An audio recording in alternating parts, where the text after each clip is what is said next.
All right, guys, welcome back. We are live, and we've got the Crypto Boys, Colin C here, Joe P alongside of me, and we've got the man, the myth, the legend, Chase is back with as much lawyer news as we can possibly get you guys and questions answered and all of this good stuff. We've only got a few minutes today because Joe and I, we actually feel real bad. We did not get out a video yesterday. Yeah. We did not get out a video. He was running around all day. His son's birthday's this weekend. Son is sick. I've got 2 sick kids at home too, and we were just running around. Huge golf outing later. So, yeah, it's going to be a great day. If you guys have questions, if you guys have concerns, throw them in the chat. This is going to be completely open discussion. Joe and I have to share a microphone because our one box quit that doesn't work, so we've got to get a new one of those, but we'll share a mic. Chase has got his own mic. I'm going to try to start shutting up and leading this, and we're going to try to start letting Chase talk and just see where we're going in the crypto space, what's happening now, and who knows. If you guys have questions, let us know. Joe, how's the comments going? They look good right now. I will be basically running the comments and asking your guys' comments to Chase as we go, but we have a couple lined up already for Chase, so why don't we just get it started? Chase, how you doing today, brother? Good, man. I'm ready for the golf outing later. Hopefully the rain holds off. That's right. Yeah, we're looking for that forward to that as well. So let's just hop right into it. You want to start asking the questions? Yep. All right. So, Chase, we've had a lot of questions lately. Should we file a claim? Should we not? I know we've touched on this 100 times, but I think we made the decision last time. Why don't you go ahead and answer that for everybody real quickly? The answer is yes, you should file a claim. There's literally nothing bad that can happen by filing a claim. All it is telling basically the court that you are a creditor and you want this that you have this claim against whatever assets they have. So there's nothing bad that can happen by filing a claim. Well, because I will say this is that they did outline it in the UCC meeting that they've got 1.8 billion in claims and 1.2 billion in assets. So if they're already going by a claim number, that indicates to me is I might as well file something. You might as well file something so you can get a portion of those assets. They're probably going to do them as a pro rata share, which means the percentage of whatever percentage you have on the platform, you're going to get that. Let's say if you have 0.02%, maybe you get 0.02% of the assets that are left. Yeah. That 600 million seems awful close to the 3 arrows. For sure. Loan they doled out, but yeah, you should all file a claim. I mean, the court's not going to know. Now they have customer, banks and customer roles and who put what on, but the court for sure won't know unless you file a claim saying, hey, this is what I think I'm owed. All right, real quick. And if we do this, then we need to do it. We're going to do it based on the cash we have put in. But a lot of people have bought maybe a Bitcoin at 5,000 that they had on the platform. They're not going to put 5,000 in because they bought their Bitcoin 7 years ago. You know what I'm saying? So they should have to they'll probably put something as of when they lost it or maybe where it's at now. But anyways, guys, we will file a claim. Chase, will you come back and help us file a claim and walk us through the process? Sure. Okay. There you go. You heard it there first. I'm going to give it to Joe. The other question that everyone's been having is, will you individually file for everybody's claim? Can you go around and file everybody's claim? I mean, yeah, if I quit my job for 6 months, maybe. Just kidding. It's not going to happen. Yeah, guys, Chase, you're not going to take any money or anything. You're going to continually do this for free and help out as long as they realize it's not legal advice, not financial advice. You are simply here to help out the Crypto Boys, your brother, your brother's friend, and everybody else here on YouTube. Yeah, I'm just helping out. I mean, I'm not, you're not sitting in my office getting advice. I'm just trying to help out and trying to wade through the kind of mess that's been made in the last, I guess, couple months. Yeah, perfect. Okay. Joe, what do we got in the comments? We got IK hopping in. What's up, brother? Thanks for joining. Israel saying hello. How are you? Yeah, Chase will be rolling with us. Like I said, we don't have a super long time, maybe 20, maybe 30 minutes. So we're going to be chipping through these questions. If you guys have questions, ask away because I will be looking at them as we go. Also, make sure while you're here, you know what to do. Chase is here for a reason. Smash the like button for us, for him, for putting in the time and the effort. So we appreciate that. All right, Chase. So we're going to save a couple of these for last. And I do want them, you're going to tell them a big secret that you did this week. Save that for last as to what you did in the crypto space. Okay. So we'll save that for last. Chase will go over it. Here's the thing I want to go over real quick here is the timeline. Is that how crazy fast right now is the timeline actually going? I mean, I've already got my USD back. They're saying that people are going to start getting their crypto back possibly in November. How crazy fast is that? That's super fast for bankruptcy. The USD doesn't surprise me as much because we finally figured out how it was actually held. Yes. And that was a little confusion to begin with, but had they been a little more clear, I think we probably would have known that USD would have been back soon. As far as the crypto, that's really, really fast because, all these claims, then you have to Voyager is going to want to go through and make sure these claims are valid because, anybody can get on there and claim, oh, they owe me $2 million. Yeah. Maybe you put 50,000 in, but at one point, maybe you had 2 million when it was at its height. They're going to have to go wade through all those claims and make sure they're legit claims. November seemed really fast to me. It seemed the only way you could get, I don't even know if it's going to be your full crypto back. I would surprise me if everybody gets all their crypto back. And then at what point do they value it at? Is it, at the height in what I think was November last year? Or is it July 5th? It's probably going to be July 5th as whatever the value was then. Well, and then what's going to happen when we bring someone in to possibly buy it? So we have heard, and this is also another thing I want, is 20-ish offers right now, FTX being the absolute lowest. So FTX, this knight in shining armor, seems like it is absolutely the opposite of that. It's a lit bag of poop on your doorstep. And it is not a white shining armor because we have a lot of other offers that seem to be better. What do you think about that? Is that bullish overall for the case in our unsecured creditors as us, or is this just kind of another facade? What are you looking at there? Are you talking about the person who wants to buy the company? Yes, sir. Well, what they're wanting to do is they're basically, to me, this is about the $200 million offer. Is that the one you're talking yes, about? Okay. Yeah. It seems to me what they're trying to do is they're trying to buy it on the cheap and then hope that they're going to figure, okay, if we buy it for $200 million, we don't need all the customers to stay with us. Let's say if half of them take their assets out, well, we still got $600 million in assets that we just acquired for $200 million. So it's still a win for them. They got to figure, with the money that people have lost, not everybody's just going to pull all their money out. So they're going to think, well, how else am I going to regain my money back? I got to keep it on, this platform, and the new people and the new company would just be like, okay, now we have these assets that we got for a quarter of what they're worth. But they're making a gamble, saying we know that not everybody's going to take their money off the platform. We'll get to that here in a second. Joe's got a question for you. Quick question from Luna Nakamoto. You kind of touched on this a second ago, but basically they're saying, hey, I put 40 grand into the platform over the last however many years or months or whatever it is. When I'm filing my claim, should I put that I have $40,000 or should I put that I had $15,000 on July 5th, or $12,000, whatever the number is, doesn't matter. Is that where your claim is going to be? What's your just quick recommendation or idea or thought on that? My idea on that would be I would claim the amount of US dollars I put in originally because I don't know, who knows how. This is an issue of first impression, and when you say that in the legal world, it means no court's ever dealt with this. So generally, when we do bankruptcies, there's a set dollar amount, 200,000. We all know what that means, but 80,000 in Bitcoin may be different in the next hour. I don't know. So it's hard to say that. So I would put down the cash value because that's all the courts have ever dealt in. So you're just saying put down the cash, you put into Voyager to start everything. Yeah, and then if somebody wants to, if Voyager and their lawyers, if they want to dispute that claim, they can dispute the claims if they want in court and say, and we're going to have to figure out how to value them and win. Yeah. We're going to have to figure out how to do that, and that's not something that the courts ever had to do, at least in New York for sure, in that federal district, but I don't think anywhere in the country that I've ever heard of they've had to, value this out. Okay, well, hopefully that answers your question. Okay, perfect. If you guys have other questions, please just put them down below. He's only here for a few minutes today, as we've said before. Also, like the video, subscribe to the channel if you would. We appreciate that. All right, so next up, Chase, we do have another thing that I guess we've kind of already touched in as well, but I think it's been every comment, Joe, we've seen. Every comment is most people, not all, most people, and we have this on our YouTube channel as a post right now, are okay with just leaving it on the exchange for 12 to 18 months, not touching it, or whatever that timeline may be, and making us whole. Is there any way that this could trickle down to anybody for them to say, hey, 80% of the people are like, hey, 90% of the people are like, hey, keep our money, keep our crypto, just make us whole. When it's right, it's right. Make us whole. We don't want to sell it anyways. Versus everything they keep saying is quick, quick, quick, quick, quick.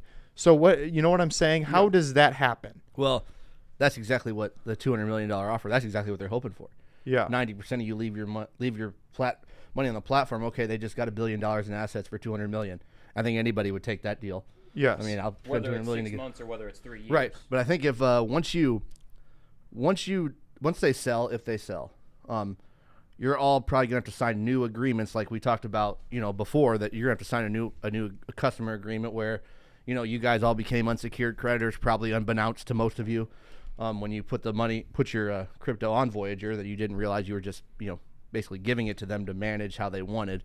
So I don't know that they're going to be like, oh, well, we'll just wait 18 months, and once everybody's back to whole, then we'll cash it out. I don't think the new.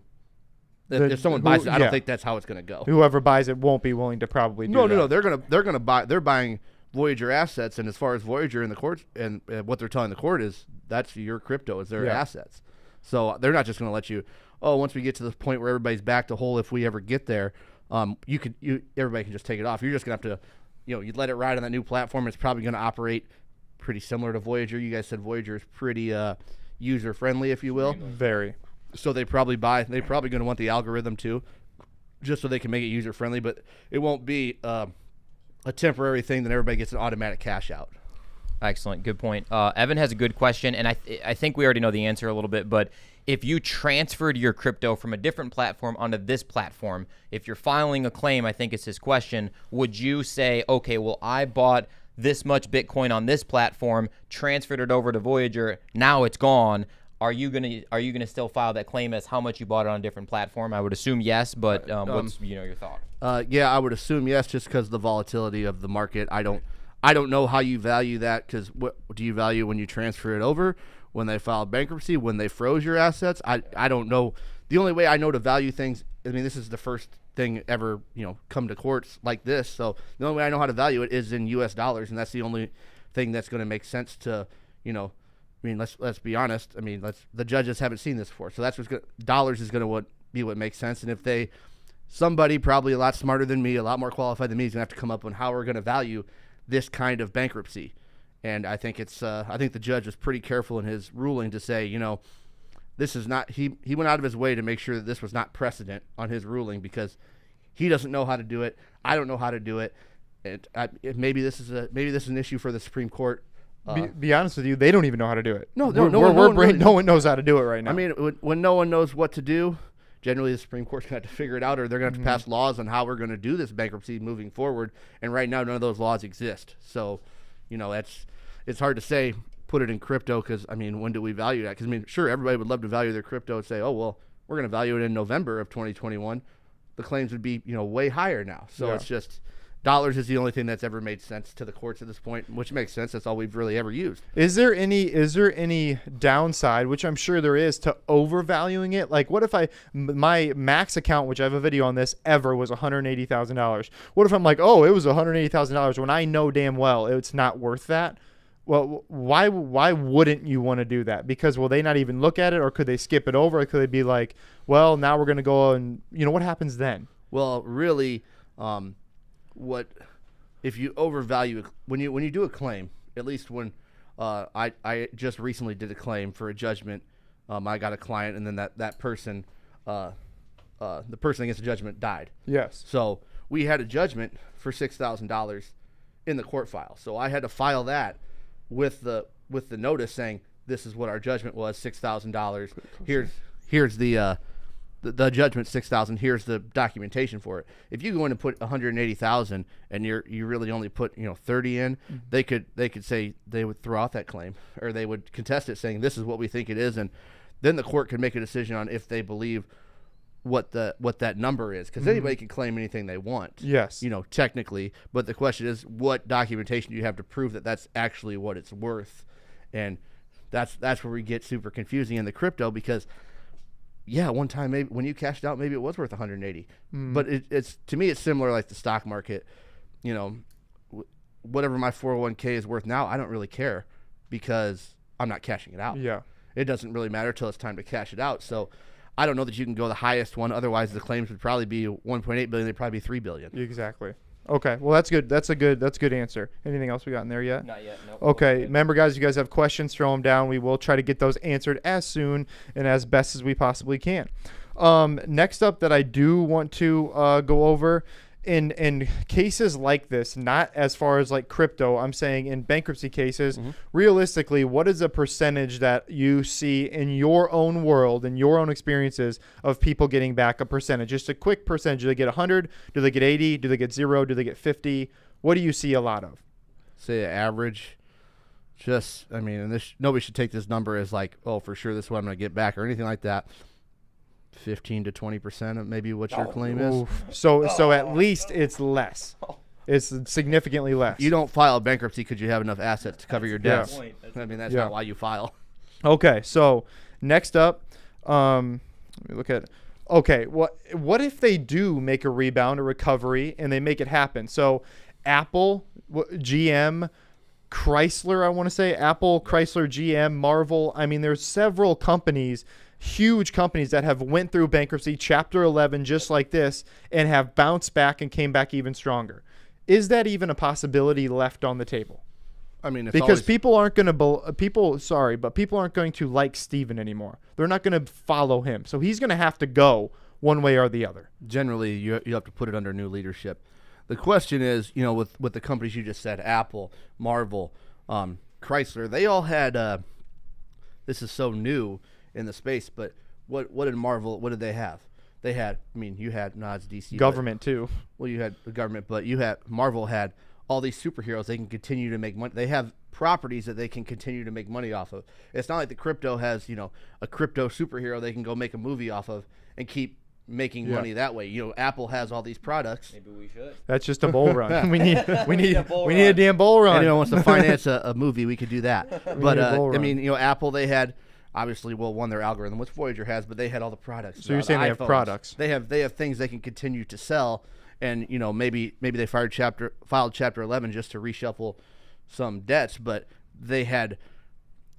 And also those companies, if someone wanted to buy them, you could tell, okay, I know how many iPhones I could sell a year. Yeah. You know, I mean, everybody knows they screw you over with the charger that they change every 6 months. You have to buy a new one. Valid point. You know, and then you have the comic books. You have all this other stuff that can continue to move forward with crypto. I don't see those marketing opportunities and those sale opportunities yet. Maybe they'll get there, but I didn't think we'd be using crypto when in 2016 either. So here we are. All right, so this is a question. They must live in Illinois because my dead great-grandpa voted in Illinois, so this is something very similar. He said, power of attorney for an individual who is not capable of filing a claim. Can I file a claim on their behalf? Feels a little sketchy to me, but what's your take on that there, Well, Chase? There's a couple different power of attorneys you have. One is a power of attorney over healthcare decisions. That only applies to healthcare decisions. So you financially you couldn't do anything for that person. Mm-hmm. If they go into the hospital, you may be the person to decide to keep them or take them off life support, but financially they can do whatever they want. Then there's a power of attorney over financial decisions, which you can make financial decisions, but it'll be laid out what you can do and what you can't do. And then there's a third one that's called the general power of attorney, which basically means I can do anything I want with All of them. You have all the. It's as if you're that person.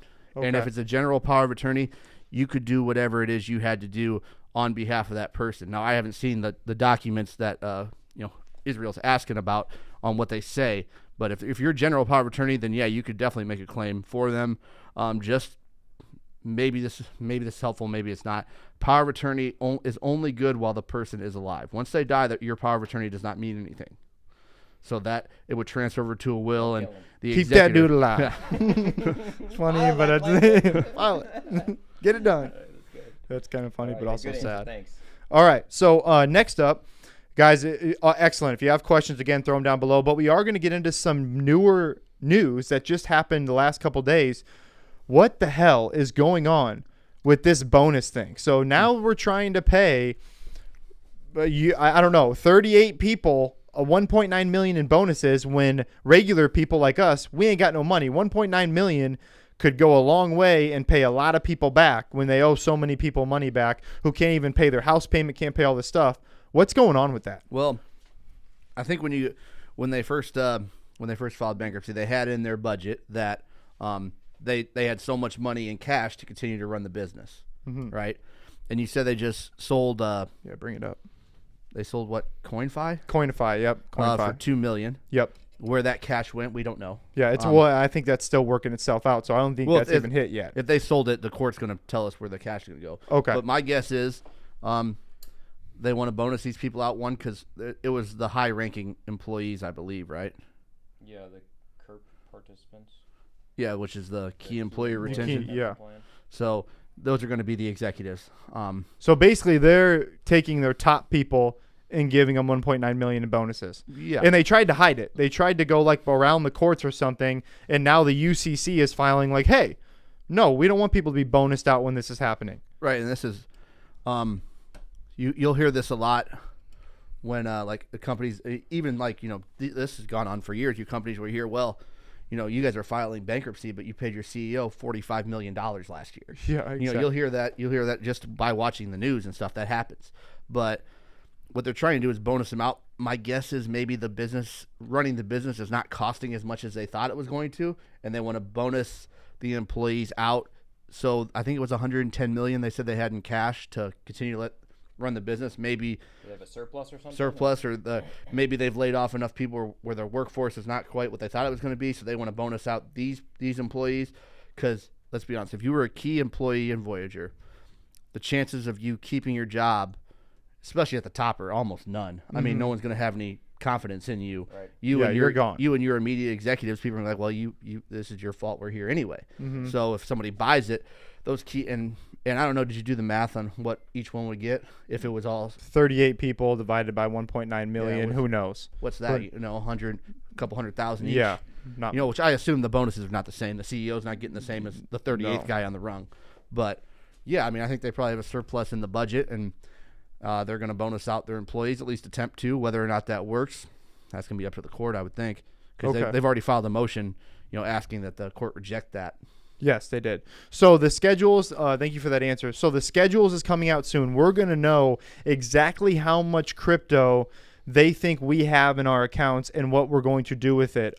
Is there anything we should be particularly looking forward to? Because I know you're going to come back in. You're going to sit right here and file a claim with me so everybody can see. You're also going to see exactly how much money Joe and I and myself have locked up on Voyager. So we're going to be as open book as possible about this because that's what we're about. But is there anything they should look at in particular on the schedules? Because a lot of people, there's a lot of people on YouTube that are telling people, hey, don't file a claim. You don't need to if the numbers match up. But if something goes wrong and you don't have a claim in and you don't file it in time, you're screwed, right? You are done. I mean, there's in Iowa, I think I've said this on this podcast before. In Iowa, it's 4 months. If you have a claim against someone's estate or someone files bankruptcy, you have to publish. And everybody knows Voyager's filed bankruptcy. That they'll publish it, but it's already published. Yeah. But you have 4 months after publication to file that claim. Yeah, they have till October 3rd. So October 3rd, you have to file the claim. If you miss that deadline, generally there is no the court could do an extension, I suppose, if they wanted to. If let's say the UCC, if they file a motion asking that it be extended because there's just the sheer volume of claims, they need more time. Maybe they'd get an extension, but if you don't file by the deadline, your claim is out. Now, they're going to send you, I think you told me an email, right? Yeah, an email, yeah. I think Monday, I can't remember exactly the date. But they're going to send next week. They're going to send you guys an email with what they say you have in your account. The most interesting thing to me in that email is not going to be individual. It'll be the number, but okay. The question is, where does that number come from? Does it come from July 5th? Does it come from USD? Where does it come from so we know how they're valuing? Because right now we don't know how they're valuing the claims and how they're going to value them going forward.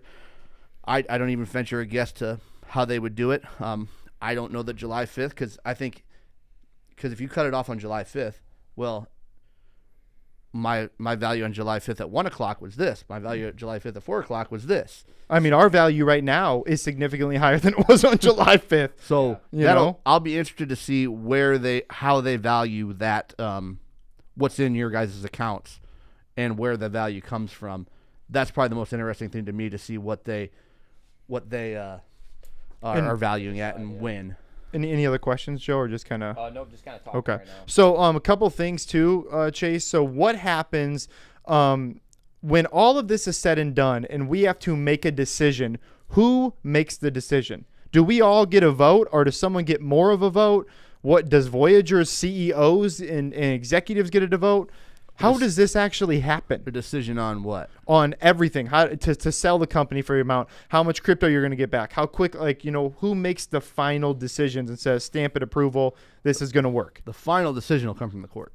The judge makes it. If they want to, the court's going to have to approve any sale. Okay. So, they can.